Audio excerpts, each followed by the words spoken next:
Dios me los bendiga, hermanos. Amén. Gloria sea a Cristo, aleluya. Venimos a alabar a nuestro Dios, hermanos. Gracias a Dios porque nuestro corazón está dispuesto, ¿verdad? A alabar el nombre de mi Señor Jesucristo. A Él sea toda la gloria y toda la honra, hermanos. Vamos en esta mañana preciosa a alabar a nuestro Dios con unos coros. Vamos a cantar, hermanos, en esta mañana el coro, en esta reunión, Cristo está. Gloria a Dios.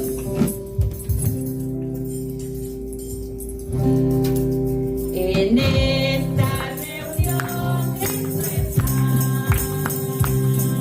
Debajo de ti puede estar.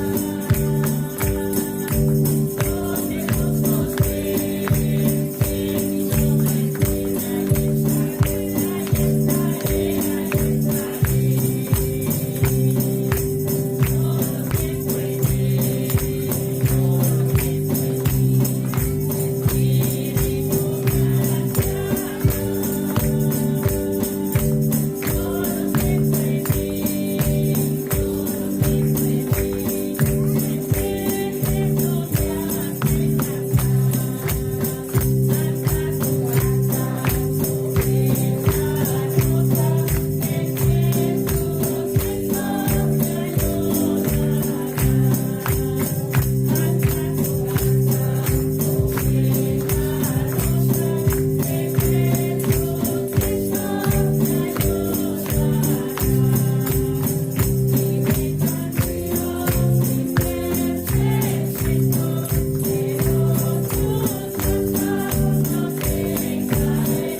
iglesia. Bendito sea el Señor, aleluya. Dice la palabra del Señor, hermanos, en el Salmo 133.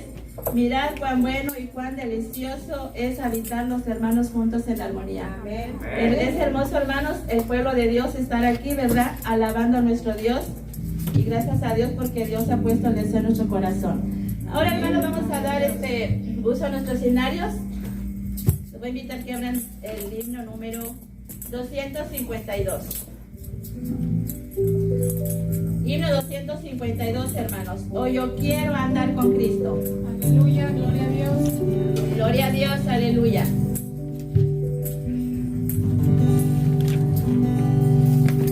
Hoy yo quiero andar con Cristo. Quiero estos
Yo quiero andar con Cristo. Gloria a Dios. Vamos a seguir adelante, hermanos. Una vez más abramos nuestros escenarios en el himno número 107. En la cruz. Gloria a Dios, aleluya. Alabe al hermano con todo su corazón, porque Cristo vive. Él está aquí, hermanos. Aleluya. Gloria a Dios. Himno 107. Me hirió el pecado.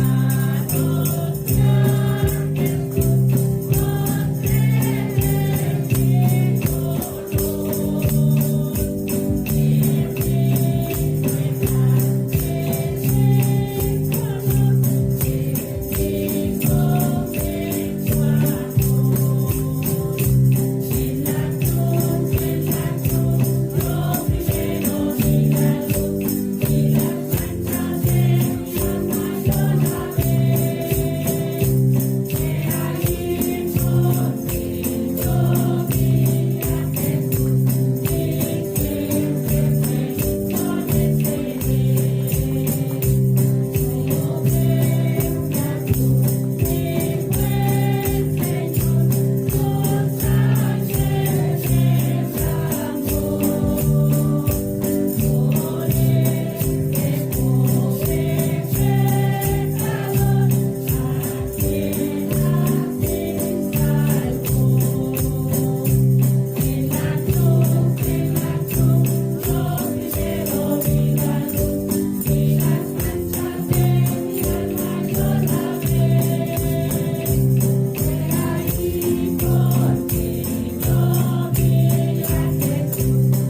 cantar este otro himno, hermanos.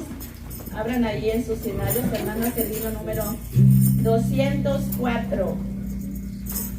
Qué preciosos himnos, hermanos. Gloria a Dios. Himno 204, hermanos. Oh, cantándolas otra vez. Amén. Gloria a Dios. Bellas palabras de vida. Gloria a Dios. Oh, cantándolas otra vez.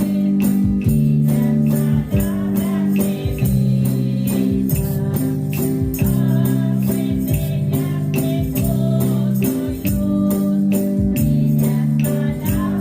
de vida.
Para levantar nuestra mente hacia nuestro Padre Celestial que está en los cielos. Amén. Así que yo lo invito, hermanos, hoy en esta mañana a ponernos de pie.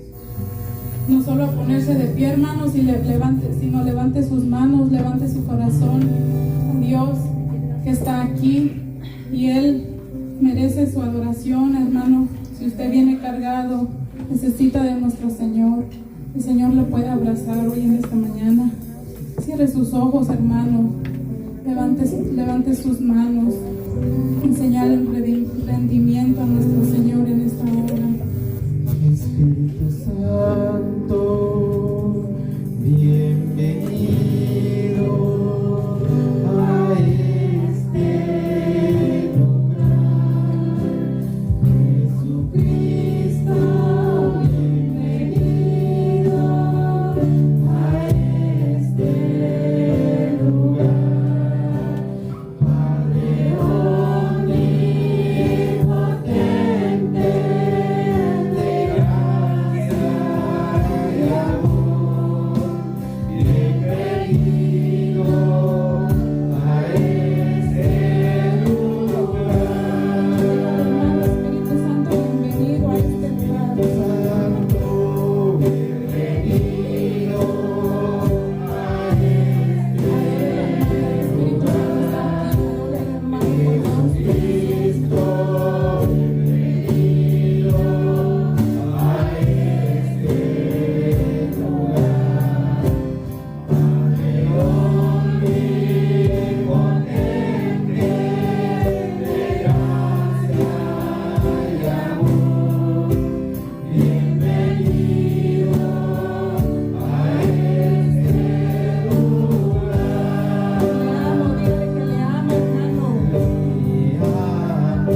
Espíritu Santo, por Dios.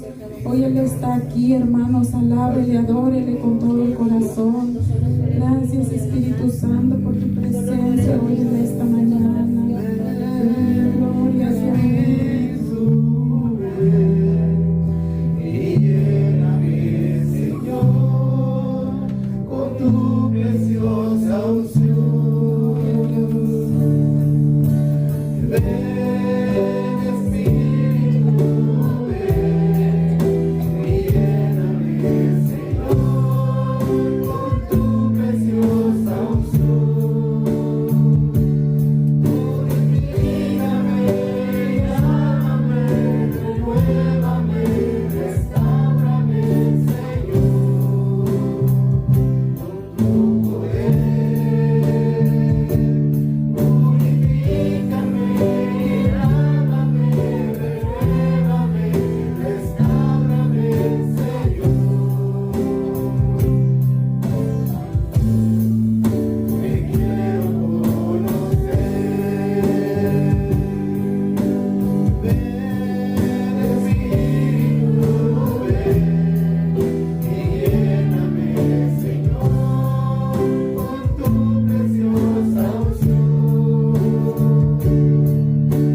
Ven, Espíritu, ven y lléname, Señor, con tu preciosa unción.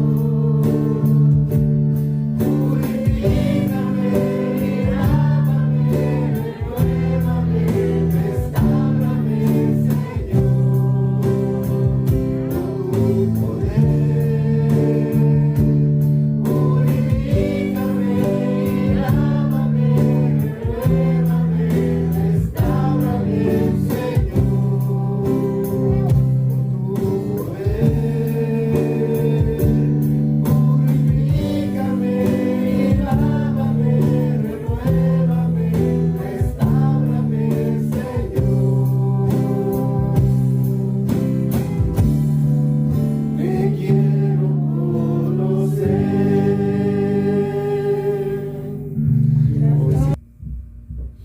Amén. Dios les bendiga, hermanos. Es una bendición siempre poder estar en la casa del Señor. Amén. Dice el salmista que es ahí donde el Señor envía bendición y vida eterna. Amén. Y creemos que Dios nos puede bendecir en esta mañana. No puedo decir que nos puede bendecir, ya nos está bendiciendo. Amén.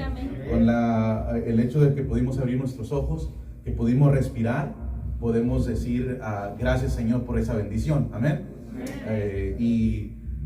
También el salmista en el Salmo 150 al final dice que todo lo que respire alabe a Jehová. Amén. Así es que alabemos al Señor en todo momento, aunque a veces las circunstancias son difíciles, aunque a veces la situación se ponga media dura. Es en esos momentos donde los verdaderos adoradores se van a mostrar delante del Señor. Amén. Donde reconocemos que adoramos a Dios no por lo que Él hace ni por lo que nos da, sino por lo que Él es. Amén. Y cuando entendemos que nuestra vida depende del Dios que es y no del Dios que hace, vamos a vivir una vida agradable ante los ojos del Señor. Amén. El día de hoy el pastor, él me llamó durante la semana y me dijo que si le podía ayudar el día de hoy en la mañana a dar la clase de la escuela dominical, y me mandó la información y pude estudiarla un poco, y solamente que quería imprimirla, y anoche traté de imprimirla con mi teléfono y se mira un poquito raro, pero la hermana Silvia pudo mandármela. Así es que el día de hoy vamos a hacer la clase de escuela dominical. Usted trae su guía, usted la estudió, usted fue sobre los puntos, usted fue sobre las lecturas devocionales de la semana. Vamos a estar hablando el día de hoy, vamos a estar hablando de eso. Va a ser la lección Un Mejor Pacto, es la lección número 8 para el día 23 de mayo del año 2021. Amén. ¿Sí me escucha bien? ¿No se escucha mucho el eco de donde estoy hablando? ¿Está claro? Sí. Bueno, vamos a abrir también nuestra Biblia en el libro de los Hebreos, en el capítulo número 8, del verso 1 al 13, o si lo tiene en su guía, también en la guía está, creo, me imagino que en la guía que usted tiene también está eso impreso, pero si no en la Biblia, en el libro de los Hebreos, en el capítulo número 8 del verso 1 en adelante. Cuando lo encuentre me dice amén.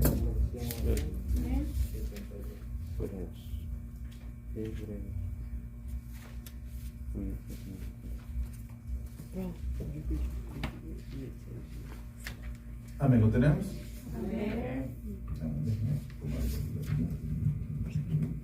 Ahora sí. Dice la letra, dirigidos por el Señor. Ahora bien, el punto principal de lo que venimos diciendo es que tenemos tal sumo sacerdote, el cual se sentó a la diestra del trono de la majestad en los cielos, ministro del santuario y aquel verdadero tabernáculo que levantó el Señor y no el hombre.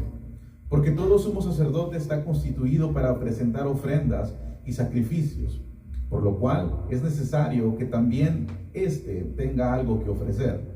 Así que, si estuviese sobre la tierra, ni siquiera sería sacerdote, habiendo aún sacerdotes que presentaban las ofrendas según la ley, los cuales sirven a lo que es figura y sombra de las cosas celestiales, como se le advirtió a Moisés cuando iba a erguir el tabernáculo, diciéndole: mira, haz todas las cosas conforme al modelo que se te ha de mostrar en el monte. Pero ahora tanto mejor ministerio es el suyo, cuanto es mediador de un mejor pacto, establecido sobre mejores promesas. Porque si aquel primero hubiera sido sin defecto, ciertamente se hubiera procurado lugar para el segundo. Porque reprendiéndolos dice: he aquí vienen días, dice el Señor, en que estableceré con la casa de Israel y la casa de Judá un nuevo pacto, no como el pacto que hice con sus padres, el día que los tomé de la mano para sacarlos de la tierra de Egipto, porque ellos no permanecieron en mi pacto, y yo me desentendí de ellos, dice el Señor. Por lo cual, este es el pacto que haré con la casa de Israel después de aquellos días, dice el Señor. Pondré mis leyes en la mente de ellos, y sobre su corazón las escribiré. Y seré a ellos por Dios, y ellos me serán a mí por pueblo. Y ninguno enseñará a su prójimo, ni ninguno a su hermano, diciendo: conoce al Señor, porque todos me conocerán, desde el menor hasta el mayor de ellos. Porque seré propicio a sus injusticias, y nunca más me acordaré de sus pecados y de sus iniquidades. Al decir nuevo pacto, ha dado por viejo al primero, y lo que se da por viejo y se envejece está próximo a desaparecer. Amén. Vamos a hacer una oración. Padre, en el nombre de Jesús venimos delante de ti, primeramente, Señor, dándote gracias por tu palabra. Gracias, Señor, porque nos habla a nuestra vida, Señor, y nos enseña cuál es la manera correcta de vivir, Señor. Padre, como el apóstol Pablo, te digo, Señor, yo solamente soy un instrumento en tus manos, Señor. Yo te pido, Señor, que sea la ayuda de tu Espíritu Santo para poder yo exponer, Señor, esta clase, esta enseñanza o esta predicación, Señor, a tus hijos, Señor. Yo tengo en cuenta que no estoy hablando a cualquier persona, sino que estoy hablando a tus hijos, Señor. Por lo cual te pido que quites toda torpeza de mi lengua y que sea, Señor, tu palabra hablando a través de mis labios, Señor. Padre, que seas tú trayendo una enseñanza, que seas tú trayendo una palabra de ánimo, de consuelo, de fortaleza, Señor, a cada uno de las personas que están escuchando esta enseñanza, Señor. En el nombre de Jesús yo te pido que seas tú quien lleve esta palabra a los corazones de ellos, Señor. Mi palabra puede llegar a los oídos, pero tú las puedes llevar a los corazones, Señor. En el nombre de Jesús yo te pido esto, Señor, y al cual le damos también la gloria y la honra por todo lo que hizo por nosotros. En el nombre de Jesús. Amén. Y amén. ¿Puede ocupar su lugar? Un mejor pacto. Amén. ¿Cuántos de ustedes alguna vez les han dado una segunda oportunidad o una oportunidad nueva de poder arreglar una situación? Yo trabajé trabajé con un abogado por varios años. Y a veces tenía que ir a la corte para hacer audiencias o hacer juicios con personas. Y muchos de esos juicios o de esos casos que nos tocó presentar, habían problemas entre dos entidades o dos personas o dos negocios o dos compañías que llegaron a un desacuerdo porque las cláusulas del contrato estaban un poco confusas. Ellos le llamaban ambiguas. Una cláusula ambigua era de que era de beneficio para las dos partes, pero también causaba problemas para las dos partes. Y el problema de llevar, o el punto de llevar estas cosas a la corte, era de que los dos puntos, o las dos entidades, o las dos personas querían llegar a un acuerdo y tener un comienzo nuevo para que de ahí para adelante las cosas fueran diferentes. No era que querían terminar un contrato que hicieron al principio, sino que simplemente querían aclarar lo que el primer contrato decía para que de ahí para adelante tener una mejor relación laboral o de transacciones o compañía y compañía o persona en persona. So, básicamente lo que ellos querían no era anular un contrato, sino clarificar un contrato para poder tener un mejor futuro hacia adelante. Amén. Cuando dice el escritor o la persona que se encargó de preparar esta clase, esta lección para el día de hoy, un mejor pacto, no está diciendo que está terminando el pacto anterior, sino que lo está clarificando para nosotros. Jesucristo no vino a quebrantar la ley o a terminarla. Él mismo dijo, yo no vine a quebrar la ley, yo vine a cumplirla. Él no vino a terminar lo que estaba establecido, sino que Él vino a clarificarlo, a darnos una mejor, a hacernos entender mejor qué es lo que el pacto del principio nos está enseñando y a dónde nos quiere llevar. Amén. No es que haya otro pacto, sino que es el mismo pacto, pero que ha sido renovado, no por un sacrificio de un animal, sino que por el sacrificio perfecto de Jesucristo en la cruz del Calvario. Amén. Y para entender lo que es un mejor pacto, tenemos que entender que ahora el pacto que Dios hace con los hombres no es más a través de una piedra, no es más a través de una ley, sino es directamente con nuestros corazones. Amén. Vamos a ver durante la clase puntos importantes de lo que se refiere a lo que fue el nuevo pacto, a lo que el ministerio de Jesucristo como la persona trayendo el nuevo pacto de Dios con los hombres.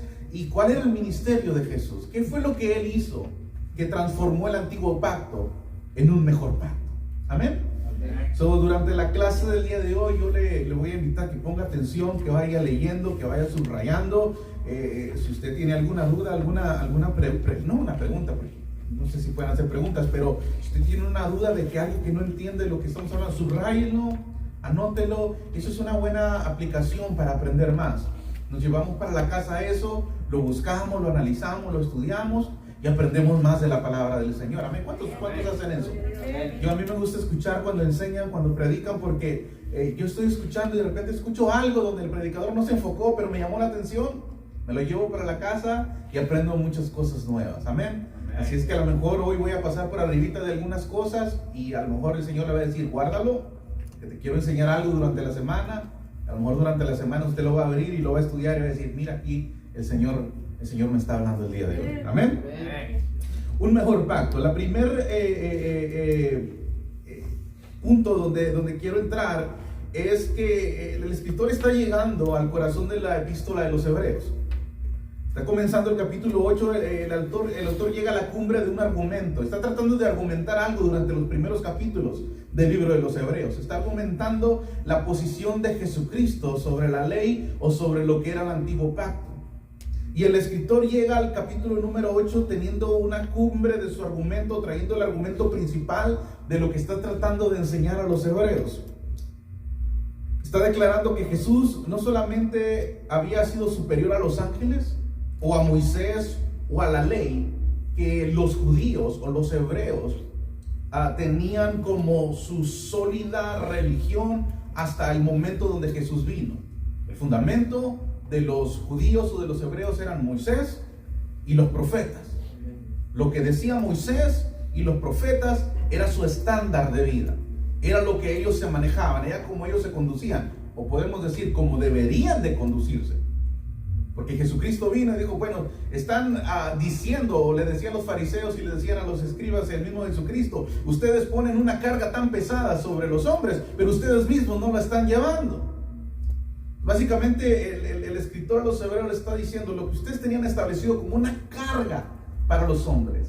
Porque la ley, en lugar de hacerse un estándar de vida o una manera de vivir para las personas, se había hecho una carga. Y la ley no fue establecida para ser una carga para el ser humano, sino para tener un estándar de vida, de comportamiento social, los unos con los otros y el comportamiento de las personas con relación a Dios. Amén. Lamentablemente, muchas personas en el antiguo pacto, los mismos sacerdotes, los mismos fariseos, los mismos escribas, habían tomado la palabra para traer una carga sobre la gente. Amén. Y es muy difícil vivir una vida cargados por reglamentos o por normas que ni siquiera conocemos. Amén. Es por eso que podemos entender que Jesucristo vino no a quebrar la ley, sino a cumplirla por nosotros, para ahora vivir nosotros bajo la gracia de Dios por medio de Jesucristo. Amén. La palabra del Señor dice que porque por gracia somos salvos por medio de la fe, y esto no es de nosotros. Amén. O sea, esto no es de que algo que nosotros hemos obtenido por nuestras propias fuerzas.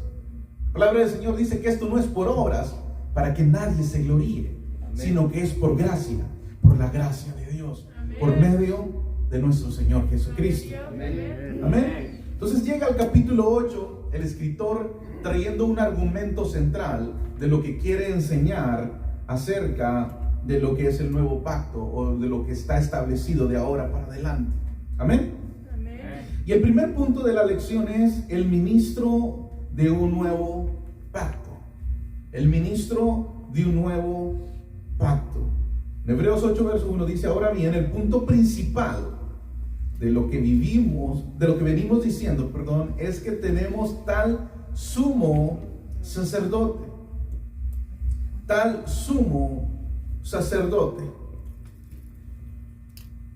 Me gusta mucho la manera como empieza y cómo el escritor lo pone. Dice, la frase punto principal, o en otras palabras, la suma total, significa que este argumento presente es el sumario de todo lo contenido en la epístola, el punto principal de la discusión.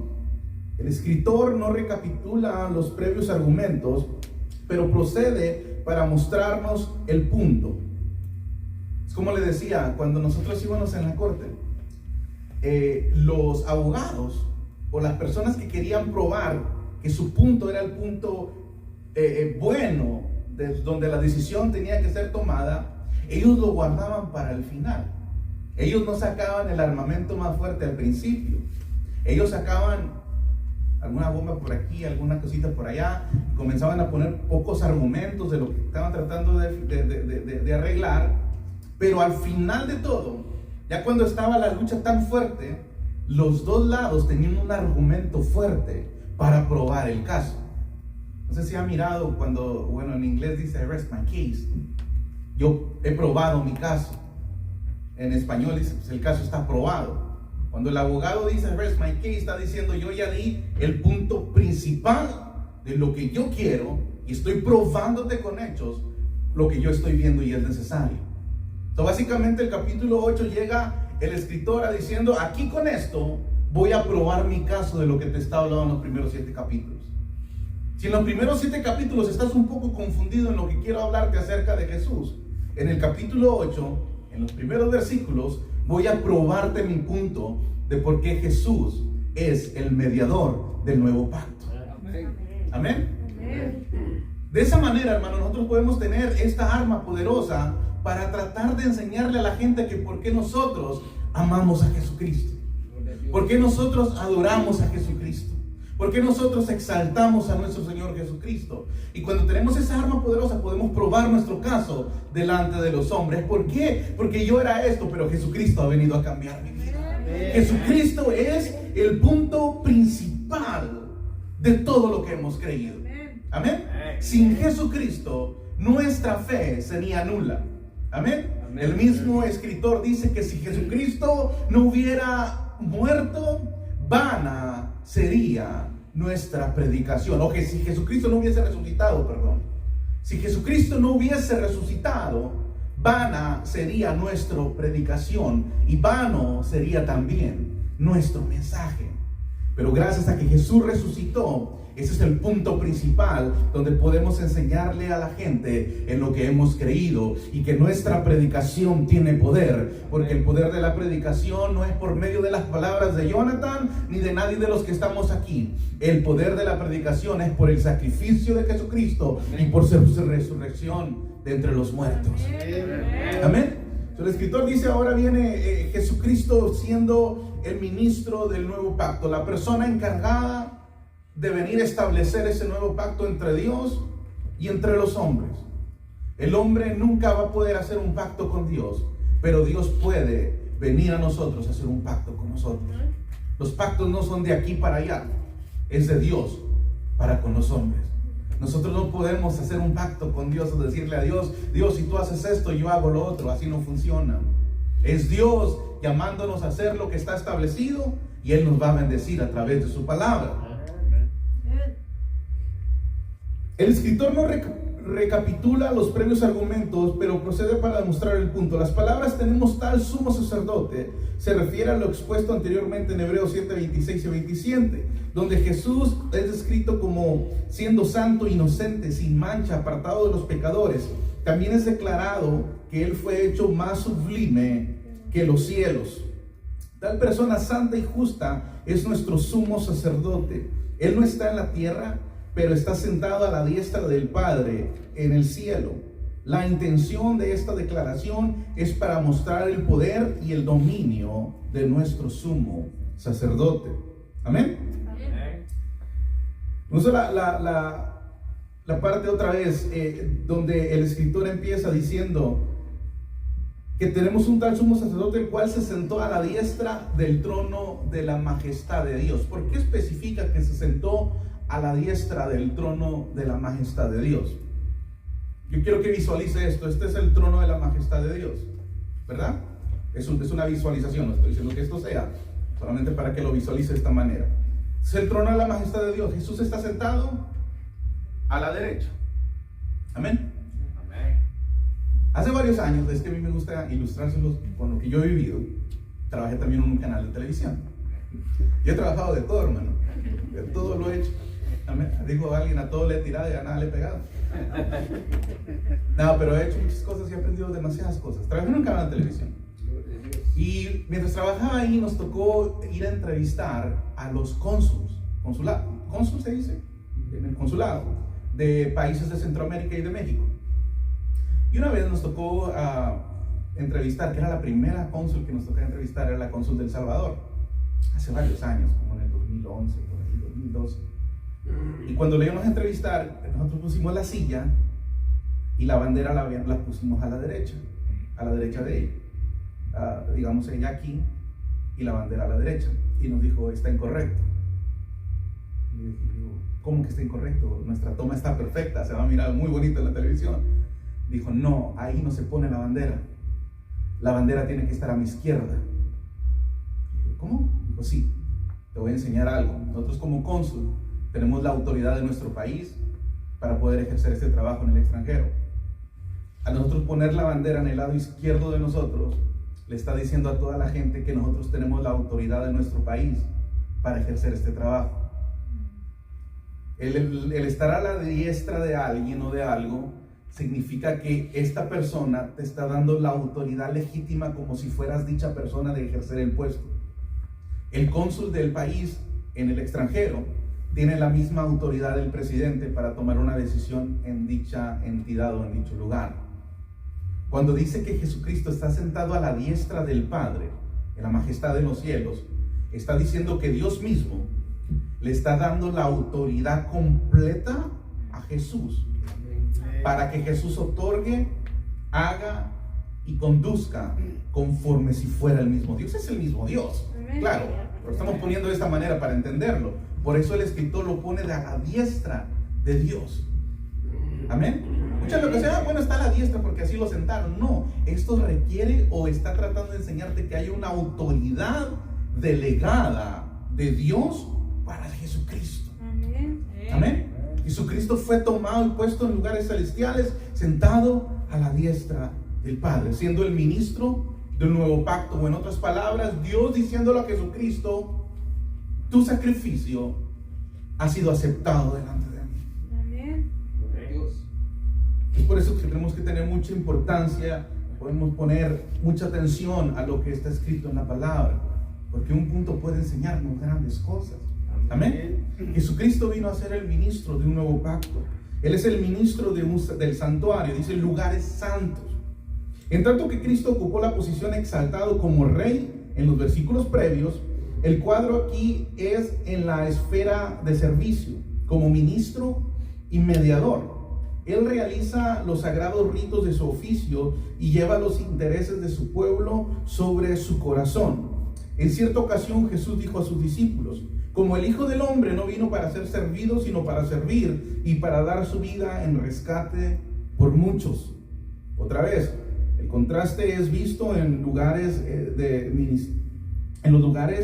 ministerio. Los sacerdotes levíticos servían en el tabernáculo, y en los tiempos de Salomón y de Esdras y de Herodes, Cristo ministra en las cortes del cielo. En otras palabras, trabajo del sacerdote, los levitas, en el tabernáculo. Ese es el tabernáculo. Y si traemos una foto del templo, básicamente era la misma estructura de cómo se miraba, de cómo estaba establecido. Los atrios, que viene siendo la parte de afuera, el lugar santo, que era el primer cuarto, el primer lugar de lo que es el tabernáculo, de lo que era la casa, para que lo entendamos, ¿verdad? Es el lugar santo, y después estaba el lugar santísimo. Los levitas y los sacerdotes, la mayoría del tiempo estaban afuera, en los atrios. En los atrios era donde se ofrecía el sacrificio continuamente. No podía parar el sacrificio. El sacrificio tenía que estar continuamente. Como continuamente tenía que estar siempre el incienso dentro del lugar santo. En otras palabras, el trabajo de los sacerdotes y los levitas no terminaba, era continuo, era siempre, era todos los días. Va a decir, hermano, y no descansaban, no dormían. Claro, por eso había más personas que se encargaban de que cuando un sacerdote no podía, estaba otro para reemplazarlo y para hacerlo. Qué ejemplo tan grande de tener un concilio como el que tienen ustedes, de que el pastor Mosqueda puede tener la confianza de decirle al concilio: yo no puedo hacerlo, pero poner la confianza de su congregación a los demás hermanos que están ahí para apoyarle y para ayudarle. Ese es el trabajo de un ministerio que sigue hacia adelante, fundamentado en Jesucristo. Amén. Los sacerdotes, los levitas, tenían ese trabajo de hacerlo, de estar continuamente, porque la obra del tabernáculo no podía detenerse. Esta obra no puede detenerse. Esta obra tiene que seguir adelante. Y no te voy a decir que tiene, va a seguir adelante, porque esta obra no es de un hombre, sino que esta obra es de Dios. Amén. Cuando estaban en el libro de los Hechos tratando de investigar a Pedro, vino alguien y trajo un argumento y les dijo: mira, déjalos ir, déjalos que sigan predicando. Ya vinieron muchos que han predicado también acerca de lo mismo que ellos están predicando, de que ellos eran el Mesías, pero ya se fueron, ya no existen. Otros más vinieron después y siguieron predicando también y ya no están. Dijeron: déjalos que sigan. Si esto es de Dios, va a continuar. Y si esto es de los hombres, se va a detener. Han pasado casi 2000 años y esto sigue adelante, porque esto era de Dios y sigue siendo de Dios. Amén. Este lugar fue puesto por Dios y esto va a seguir adelante. Amén. Y qué bendición que regrese el pastor Mosqueda y esto esté doblemente lleno de lo que está. Gloria a Dios. Amén. El ministro del nuevo pacto. Jesucristo es el ministro del santuario. Él vino a servir. Amén. Hay un canto que dice que al que debo yo servir, vino a servirme. Al que debo yo buscar, me buscó a mí.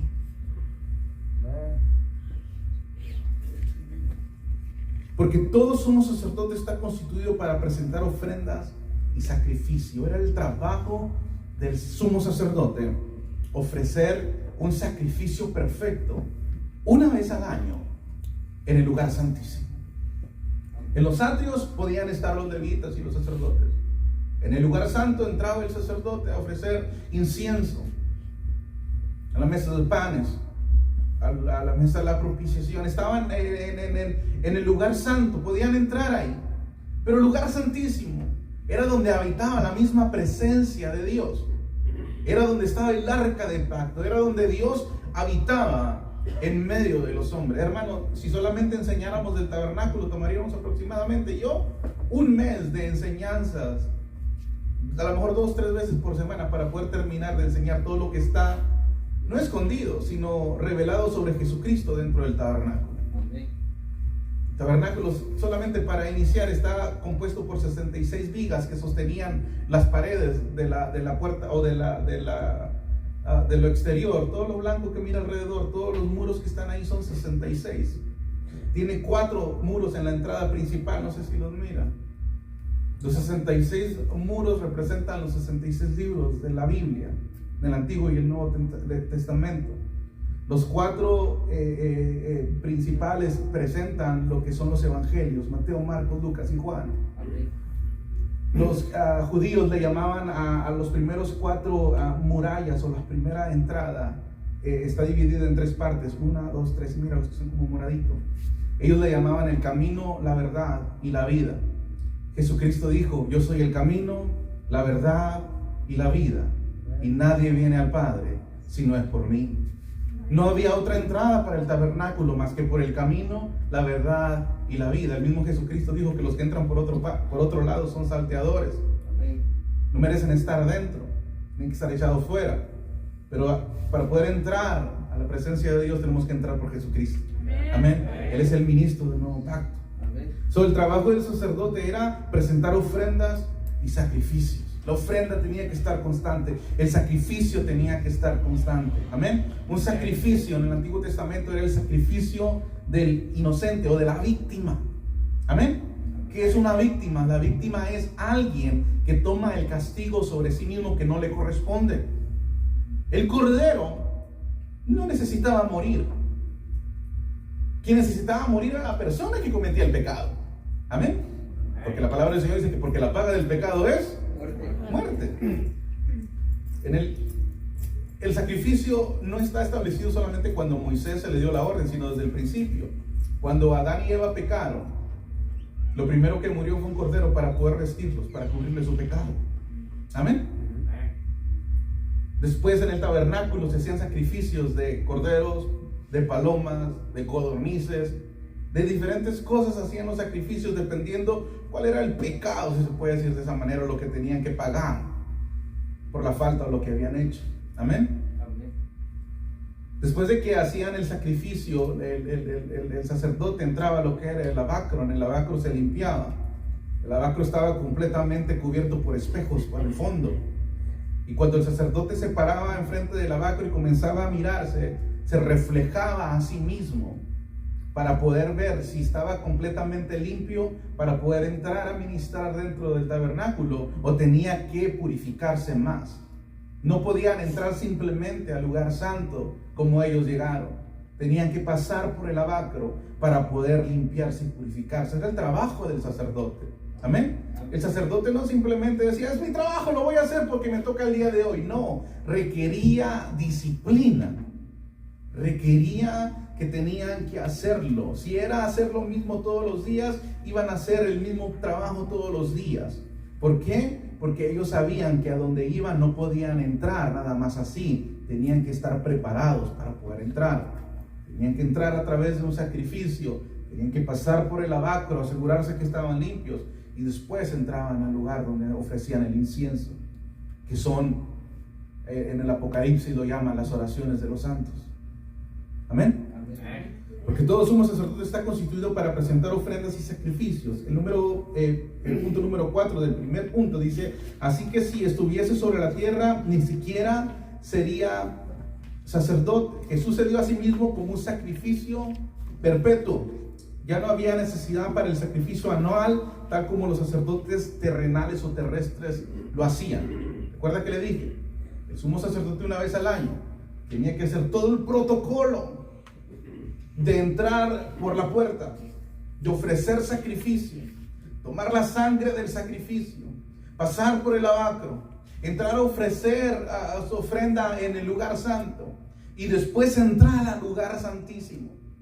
El sumo sacerdote, que básicamente es el que está pintado en la esquina, tenía unas campanitas colgadas sobre sus vestidos y en sus pies.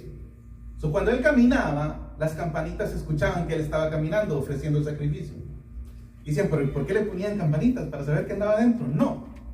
Porque si el sumo sacerdote no estaba preparado completamente para entrar en la presencia de Dios, el sumo sacerdote podía caer muerto delante de la presencia del Señor.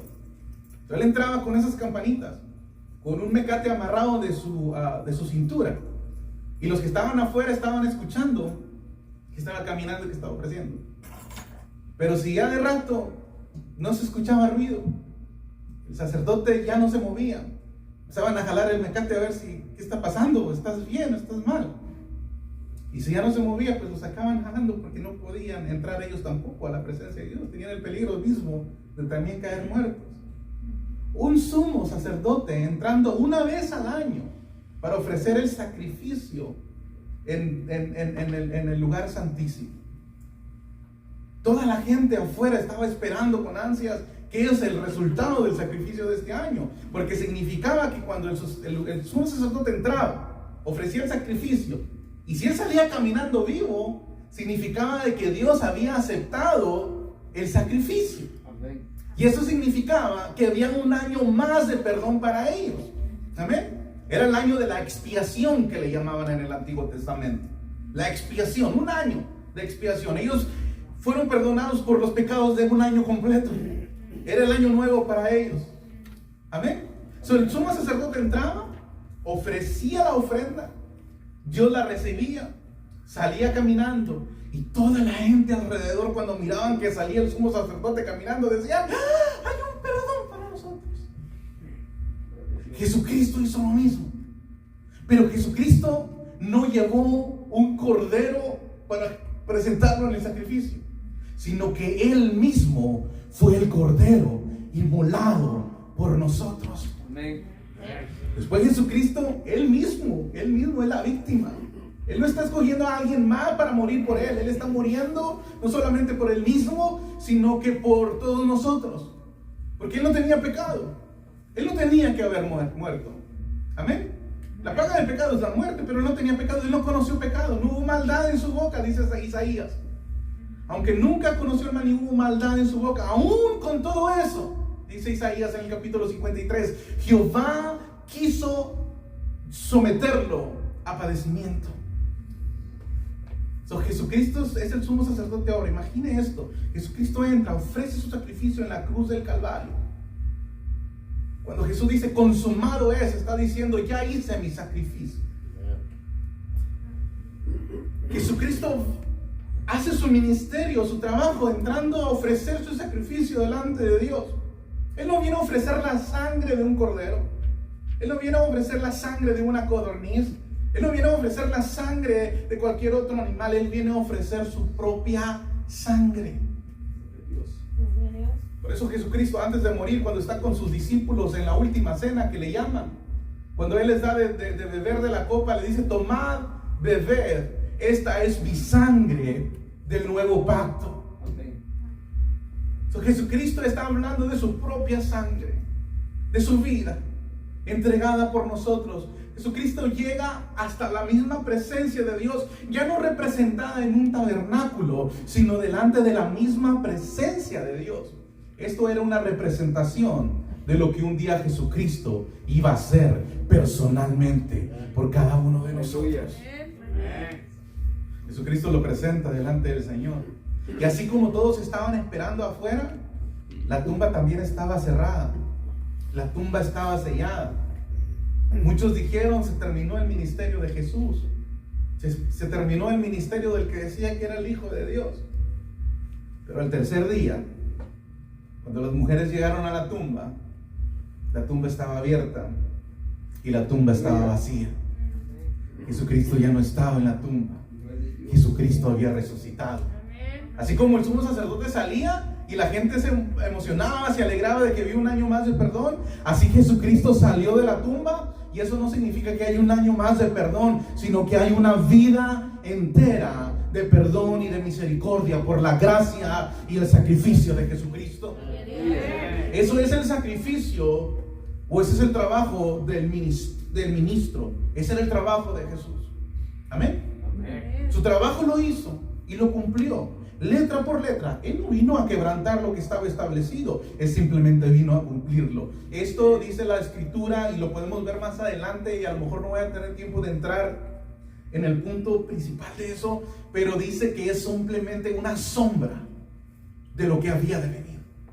Simplemente un te voy a decir lo que va a venir ilustrado para que cuando venga lo puedas ver literalmente.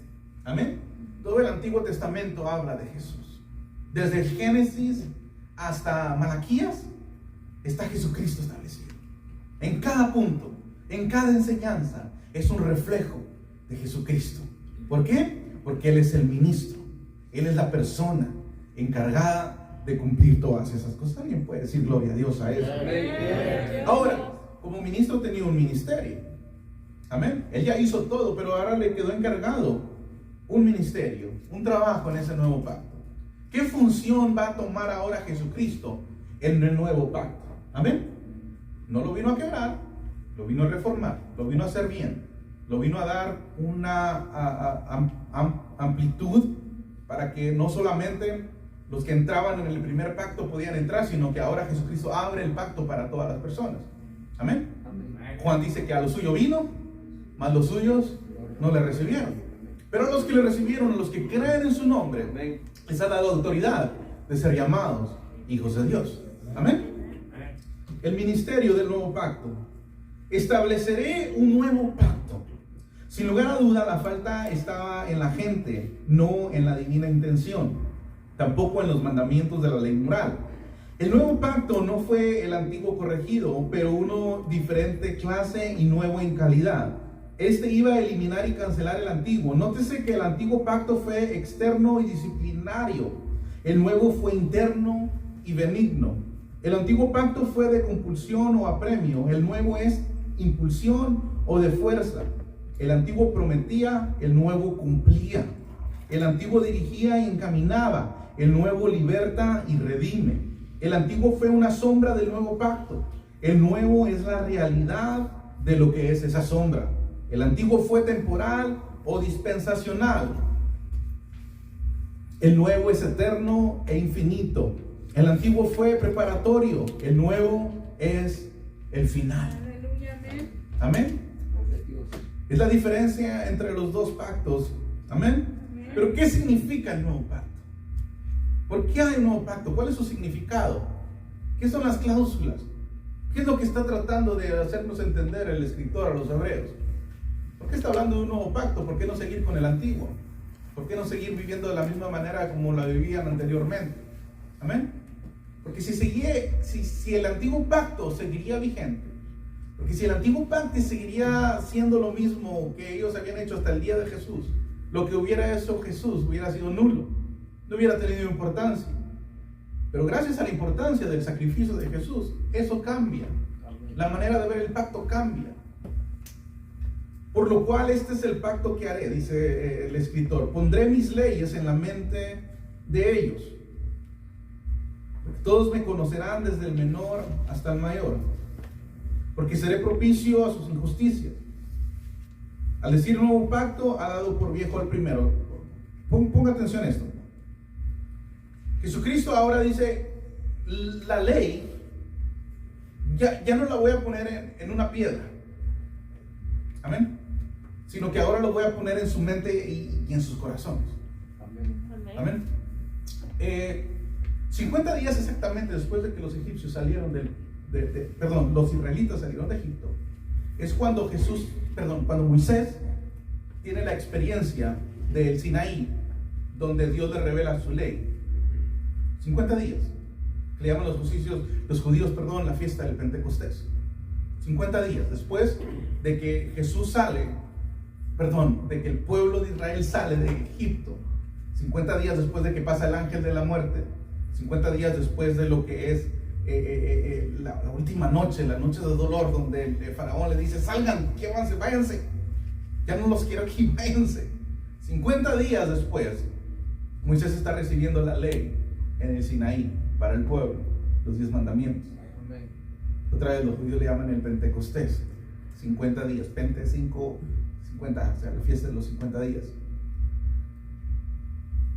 Moisés viene con la ley puesta en piedras. Amén. Y ahí en la piedra están los 10 mandamientos que todos debemos de conocer. ¿Ustedes saben los 10 mandamientos? Amén. Sí, macheteados, pero no sé. Decir, no, bueno, ya no me los tengo que saber porque estamos bajo la gracia. No, la gracia, o sea, los 10 mandamientos básicamente es una ley de conducta moral de las personas. Amén.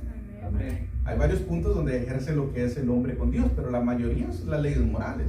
No porque, ay hermano, es que ya no está la ley, voy a poder matar a mi prójimo. No podemos matar, ¿verdad? No podemos robar, no podemos levantar falso testimonio. Y no les sigo porque a lo mejor sí estamos haciendo. Pero no vine a predicar, vine a enseñar, ¿verdad que sí? Pondré mis leyes en la mente de ellos, en su corazón. Amén. En el día del Pentecostés, 50 días después de que Moisés salió de Egipto con el pueblo, Dios revela su ley en piedras. En el Pentecostés del Nuevo Testamento, Dios revela su ley en los corazones por medio del Espíritu Santo. Es la diferencia entre los dos Pentecosteses. En el Pentecostés del Antiguo Testamento, la ley se quedó en una piedra y solamente aquellos que querían verla la miraban. Pero en el Nuevo Pentecostés, la ley se guarda dentro del corazón de la persona. Cuando experimentamos el Pentecostés, no estoy hablando de lo que muchos hablan, de lo que es el Pentecostés y de muchas cosas raras que se han inventado, sino que lo que es el Pentecostés es el simple encuentro con Jesús, donde Jesús establece su ley en nuestros corazones. Pentecostés no es algarabía, Pentecostés no es lo que muchos han enseñado. Pentecostés es el encuentro con Jesús y con su gracia y sellando nuestros corazones para vivir una vida conforme a su voluntad. Eso es lo que sucedió en el Pentecostés. Espíritu Santo dirigiendo a la gente. Amén. Amén. Ese es el nuevo pacto. Ya no es más en una piedra. Amén. Josué le dice, ponla en los lindeles de las puertas, ponla en las murallas, ponla en las calles, ponla en toda la gente, para que todos lo miren. Habacuc dice, pon la promesa en la pared, para cuando alguien la lea de corrido se dé cuenta de lo que la promesa está diciendo. No, ya la palabra de Dios no va a estar puesta exteriormente, sino que la palabra de Dios va a estar puesta en nuestro corazón. Amén. De toda cosa guardada tenemos que guardar nuestro corazón, porque de nuestro corazón mana la vida. Porque todos lo conocerán, desde el menor hasta el mayor de ellos. El nuevo pacto trae una nueva relación entre el pueblo y Dios.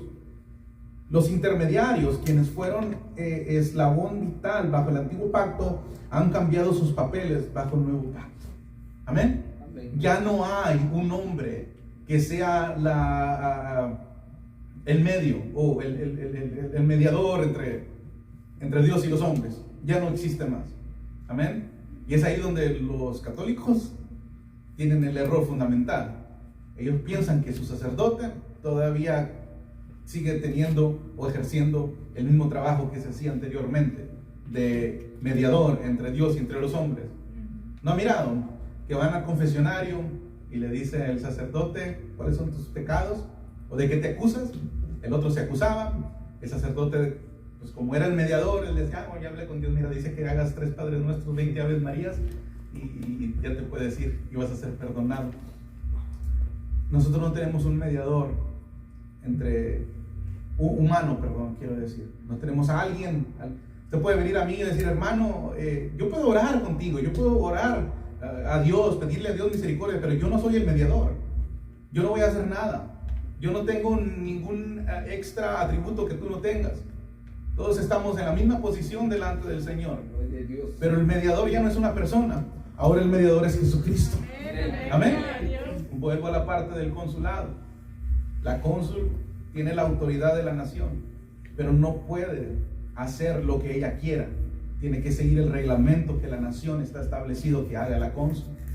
Jesucristo, Él es el mediador simplemente, la autoridad se le fue dada, pero Él hace lo que Dios le manda hacer. Él presenta nuestras faltas delante de Dios y le dice a Dios, mira, ¿sabes qué? Jonathan pecó esta semana y él me está diciendo, quiere restablecerse y él quiere hacerlo bien, Yo sé y lo he mirado que lo está haciendo y Él me lo está pidiendo, y yo miro que en su corazón hay sinceridad, y le dice Jesucristo a Dios: Dios, dale la oportunidad, mira, no por Él, hazlo por mí. Amén.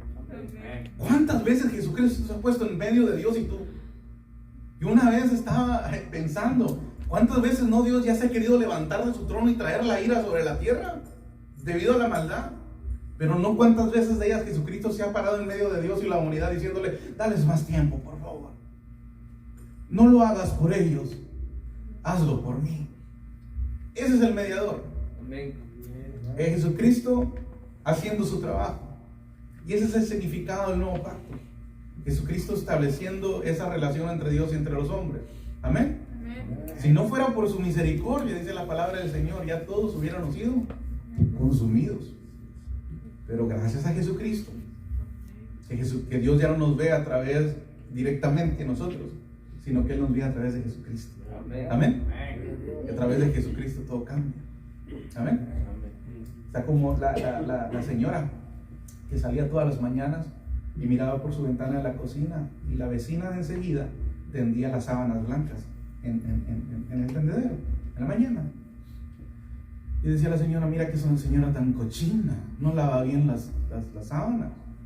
Y el esposo estaba tomando el café en la cocina. Al otro día, la señora se levantó, miró por la ventana, y la señora de enseguida estaba tendiendo las sábanas blancas en el tendedero. Y otra vez la señora dice: mira qué señora tan cochina, no lava bien sus sábanas. Y el esposo siguió tomando el café.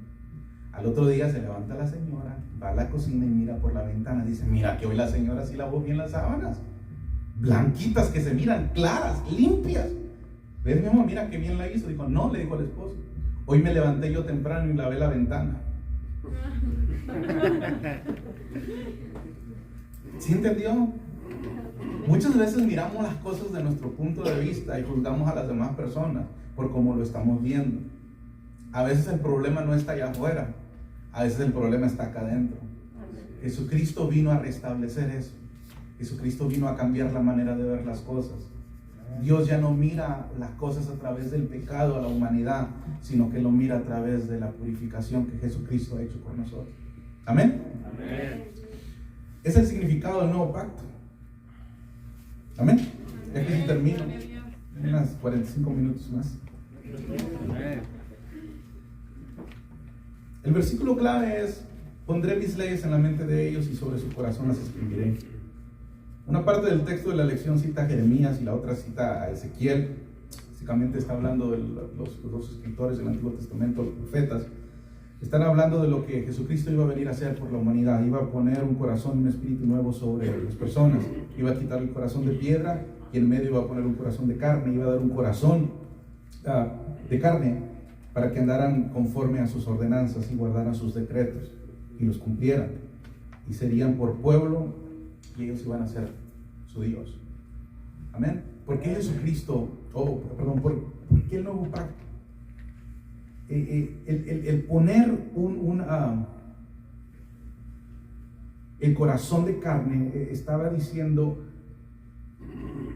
en el Antiguo Testamento Jesús trató de muchas maneras de tener una relación con las personas desde el principio, en las diferentes dispensaciones que ocurrieron desde el principio hasta Jesús, que es la última dispensación que estamos viendo, la dispensación de la gracia.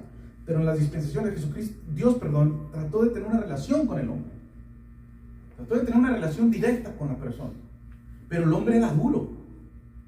Y el mismo Dios dijo: este pueblo de labios me está honrando, pero su corazón está lejos de mí. Amén. O sea, Dios no está buscando a una persona que lo haga de labios, o que lo haga bonito, o que cante, que toque bonito, y se afine, y ya, yo estoy bien afinado, pero que lo haga bien, hermano. Dios está buscando un corazón. Por eso el salmista decía: un corazón contrito y humillado, tú no lo desprecias, oh Jehová. Amén. Amén. ¿Quién subirá al monte de Jehová y quién estará en su lugar santo, limpio de manos y puro de corazón? El que no ha elevado su alma a cosas vanas ni ha jurado con engaño. El corazón forma una parte esencial en lo que Dios está buscando. Amén. Amén. El corazón es el centro de nosotros. Amén. El corazón de piedra es una cosa insensible, pero el corazón de carne responde al estímulo. Amén.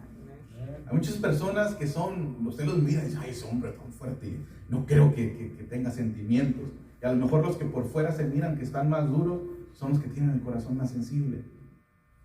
Nos ha tocado cuando salimos a evangelizar o que evangelizamos a alguien, casi nadie quiere evangelizar a los que se miran duros. Les tienen miedo. No, hermano, va a ser bien difícil. ¿Cómo que lo voy a ir a decir? Está todo lleno de tatuajes. No, ¿qué tal me da un mal golpe? Hermano, esos son los más fáciles de evangelizar. Una vez uno estaba ahí y estábamos orando y estaban llorando las personas, ¿verdad? Quebrantados por el Señor, pidiendo perdón. Y estaba uno ahí grandote y todos me decían, ese no va a llorar. Y le decía yo, ¿cómo que no va a llorar? Me paré enfrente de él y le comencé a platicar y comencé a hablar. Hermano, ni siquiera, ya estaba llorando. Porque Dios es especialista en quebrantar corazones de carne. Amén. Por eso muchos dicen que las apariencias engañan. Por eso dicen, no os engañéis, Dios no puede ser burlado. Es más fácil atender un corazón sensible a un corazón duro. Por eso dice la palabra del Señor, si oyeres hoy su voz, no endurezcáis vuestro corazón. Amén. Es muy difícil cuando la voz de Dios está está disponible y el corazón está duro. Muchas personas dicen, hermano, tengo tiempo en la iglesia que no he escuchado la voz de Dios, los mensajes no me están llegando, no me siento lleno, porque hemos cerrado nuestro corazón. Tenemos que abrir nuestro corazón a la palabra de Dios. Amén. Abramos nuestro corazón. Amén. No nuestros oídos oyen muchas cosas allá afuera. Lamentablemente estamos al revés, abrimos nuestro corazón al exterior y cerramos nuestro corazón a Dios. No, hermano, cerramos nuestro corazón al mundo y abramos nuestro corazón a Dios. Amén. Que Dios tome el control de nuestros corazones. Richard Taylor hace este comentario apropiado. Bajo el pacto antiguo, Dios prometió bendecir al pueblo. Sí, y ellos tenían que prometer obedecer sus leyes. Era un intercambio. Si tú cumples la ley, yo te bendigo. Pero si no cumples la ley, no te bendigo. O sea, la bendición de Dios dependía del comportamiento de las personas. Más o menos como nosotros, como nuestros hijos. Si haces las cosas bien, te compro un regalo.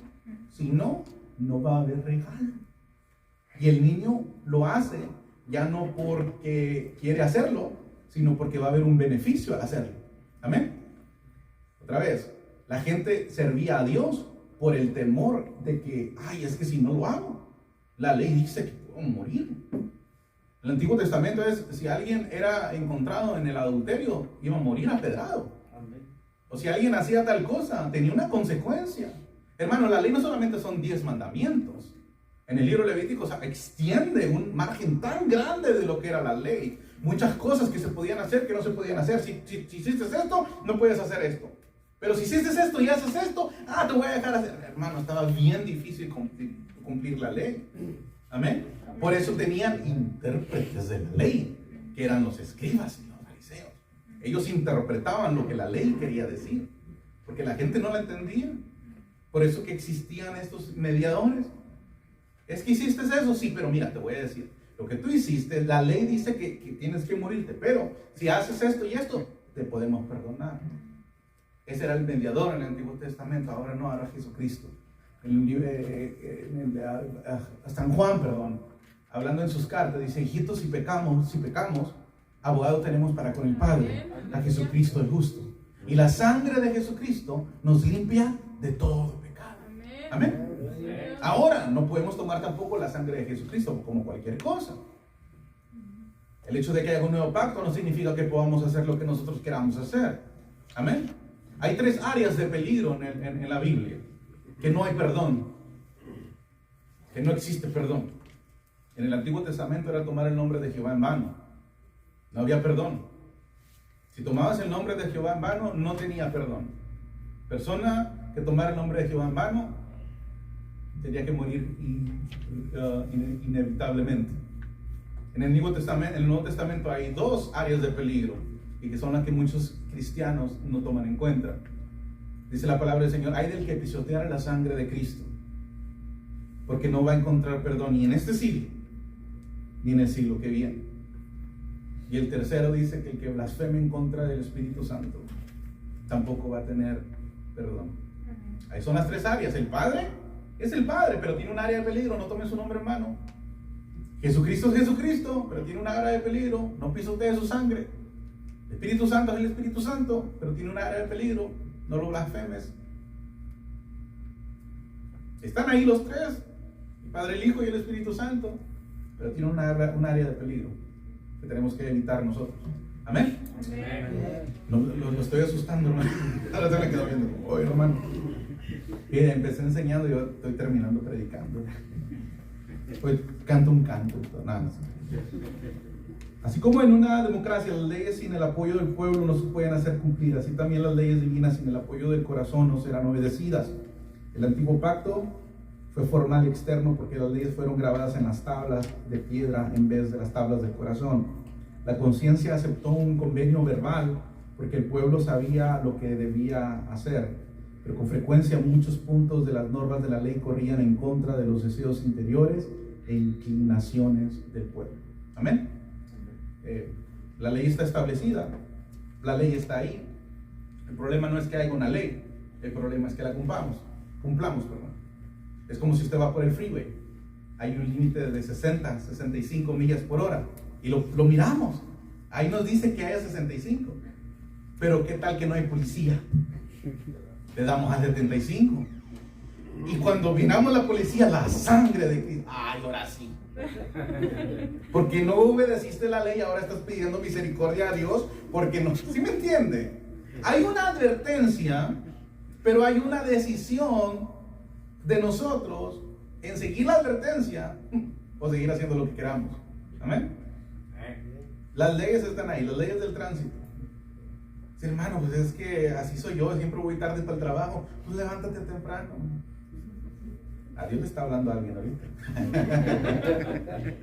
Hermano, las leyes no están para quebrarse, sino para cumplirse. Amén. La mayoría de las leyes que existen están fundamentadas en lo que es la Biblia. La Biblia fue el primer ley o el primer norma que fue establecida. Sabía que las escuelas, los institutos, todo salió de una iglesia. La iglesia fue la primera que estableció una escuela. No existían escuelas, pero hubo una iglesia que tenía escuelas dominicales, y de la escuela dominical el gobierno se dio cuenta de que podían educar a las personas no solamente de una forma espiritual, sino de una forma de normas y de cosas, y hicieron las escuelas y las universidades. De la iglesia salió la escuela.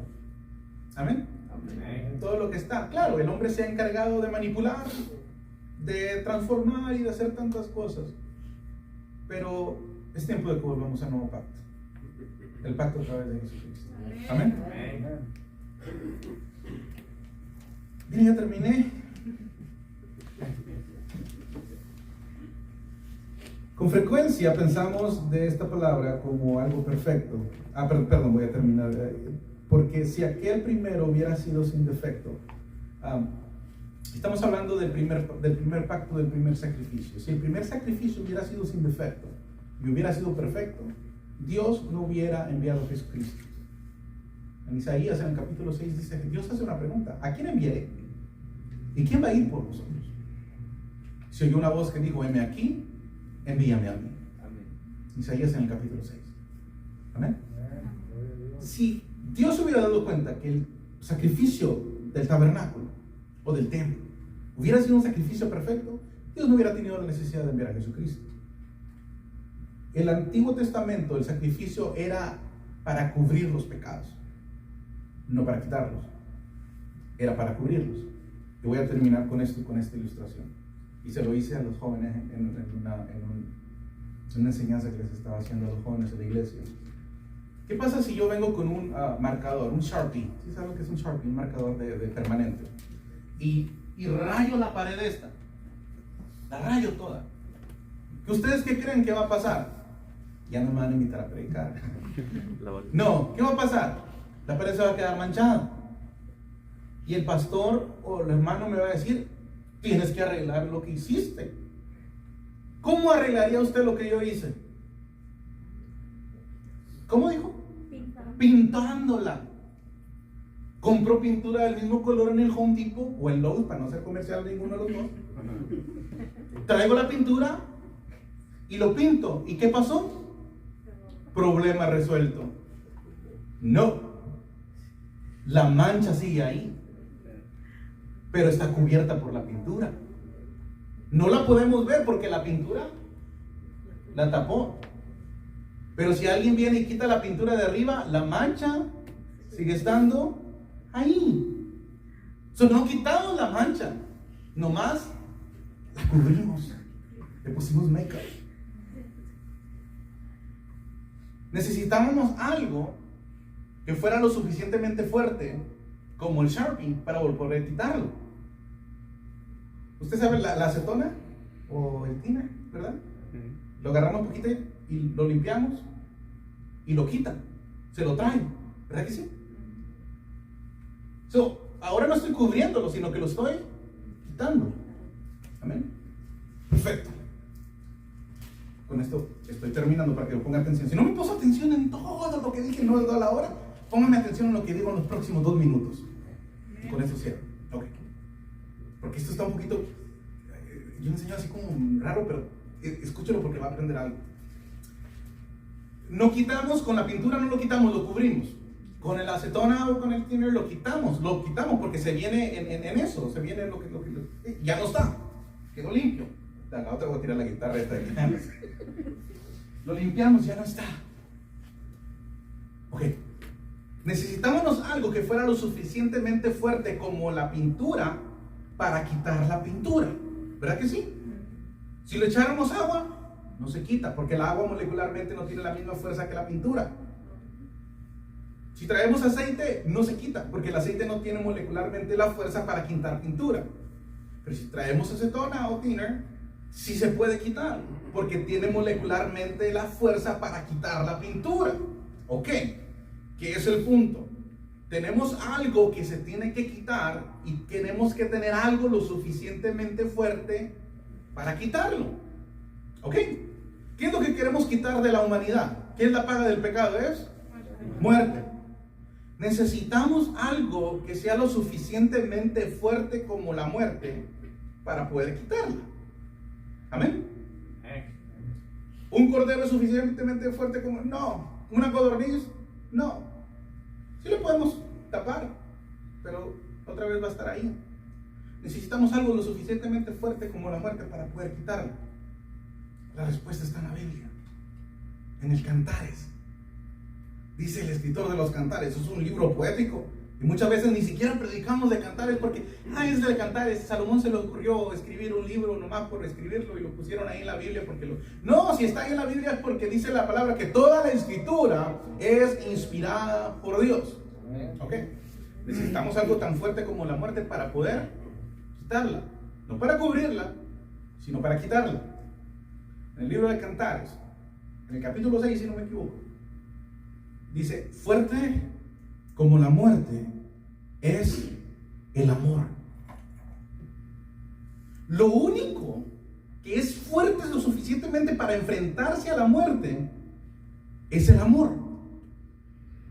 Fuerte, fíjate cómo no hay, la muerte está bien fuerte. Y hay algo que es suficientemente fuerte como la muerte que pueden tener un enfrentamiento entre los dos. Y algo va a suceder, alguien tiene que morir, o la muerte o el amor. Fuerte como la muerte es el amor. El amor viene a quitar la muerte, no a cubrirla. Por eso el corazón de toda la Biblia se encuentra en el Evangelio según San Juan, en el capítulo 3, verso 16, que dice, porque de tal manera amó Dios al mundo. ¿Qué fue lo que venció la muerte? El amor. ¿Cuál es el significado del nuevo pacto? El amor. Jesucristo es el amor. Dios es amor. Juan escribe en sus cartas acerca del amor de Dios. Dios es amor. Y los que andan en Dios, andan en Él. Amén. Cuando vivimos en el amor de Dios, estamos enfrentándonos a la muerte, pero tenemos la confianza de que ya ha sido vencida. Amén. ¿Vamos a morir? Sí, vamos a morir. Todos vamos a morir. Aunque no quieras, vas a morir. Es algo que está establecido. Hay algo que no, al menos de que venga el Señor y nos lleve, ¿verdad? Pero no podemos enfrentar a la muerte por nuestras propias fuerzas. O no podemos ir a pelear con la muerte con nuestro pecado cubierto. Tenemos que ir a enfrentar la muerte con nuestro pecado borrado a través del amor de Dios. Amén. La clase termina con una ilustración. Dice que se juntaron dos amigos. Después de muchos años, eran amigos de la universidad. Está ahí, esta no la inventé yo, esta está aquí en la guía. Dice que se juntaron los amigos de la universidad y se pusieron a platicar. Era la tarde, 8 de la noche. No se dieron cuenta que se llegó a las 12 de la noche. Ya nos tenemos que ir, los dos ya estaban casados. Se fueron a su casa. A la semana se volvieron a ver. ¿Cómo estás? Bien. ¿Qué pasó aquel día? Hombre, discúlpame que se nos hizo tarde. No, está bien, no te preocupes. Mi esposa, cuando yo llegué, le dijo el primer amigo, fue bien. No se enojó. Me comprendió. Le conté, sí, me dijo, está bien, eso lo hice con tu amigo, está bien. La segunda le dijo, ¿y a ti cómo te fue? Dijo, no, a mí sí me fue mal. ¿Cómo? Dijo, sí, mi esposa se puso histórica. Histórica, no quiere decir histérica. Dijo, no, se puso histórica. Dijo, ¿cómo que histórica? Es la primera vez que escucho. Yo sé que se ponen histéricas, algunas, no todas. Se puso histórica. Dijo, sí, me sacó historia desde que me conoció. Oye, me dijo desde que me conoció hasta el día de hoy me sacó. Así es el diablo. Satanás se pone histórico cuando tú quieres hacer algo para Dios. Tú quieres servir a Dios y te saca tu historia. ¿Te acordás que la semana pasada estabas haciendo esto y no tenías que estarlo haciendo? Esa es la ley del pecado que mora en nosotros. Pero eso será en otra enseñanza y en otra predicación.